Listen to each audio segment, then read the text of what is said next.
வணக்கம். என் பெயர் ஆதயானி. நான் இளங்கலை தமிழ் 3ஆம் ஆண்டு பயின்று வருகிறேன்.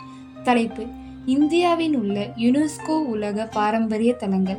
அதில் நான் எடுத்துக்கொண்ட தலைப்பு ஊட்டி மலை ரயில் சிறப்பம்சங்கள்.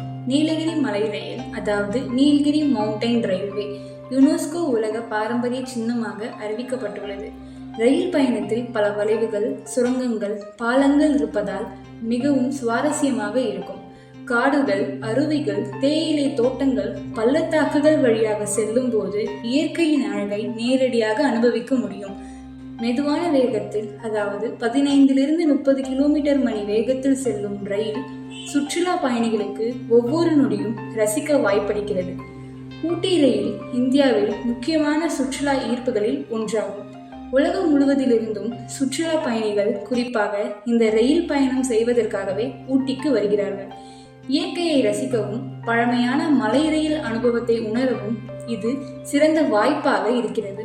அதனால் ஊட்டிக்கு வரும் பெரும்பாலானவர்கள் இந்த ரயிலில் ஒரு முறை கண்டிப்பாக பயணம் செய்ய விரும்புகிறார்கள். அதனால் இது ஊட்டி ரயில் சிறப்பு என்று குறிப்பிடப்படுகிறது. மேல் நோக்கி பயணம் சுமார் 290 நிமிடங்கள், அதாவது 4.8 மணி நேரம் எடுக்கும். மற்றும் கீழ் நோக்கி பயணம் 215 நிமிடங்கள், அதாவது 3.6 மணி நேரம் எடுக்கும். இது ஆசியாவிலேயே மிகவும் செங்குத்தான பாதையை கொண்டுள்ளது. குன்னூர் மற்றும் உதகமண்டலம் இடையே தினமும் 4 ரயில்கள் இருவழி பாதைகளில் இயக்கப்படுகின்றன. 1908ஆம் ஆண்டில் நீலகிரி மலை தொடர் ரயில் வண்டி பாதை உதகமண்டலம் வரை நீடிக்கப்பட்ட போது இந்த நிலையம் திறக்கப்பட்டது. காலனித்துவம் காலத்தில் ஊட்டிக்கு ஊட்டி என்ற பெயர் வந்தது. மேலும் இது நீலமலை அல்லது மலைகளின் ராணி என்று அழைக்கப்படுகின்றது. அதே நேரத்தில் அணுக முடியாத இடங்களில் சில அற்புதமான காட்சிகளை வழங்குகிறது.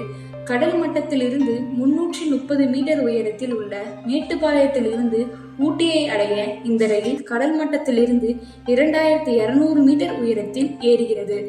நன்றி.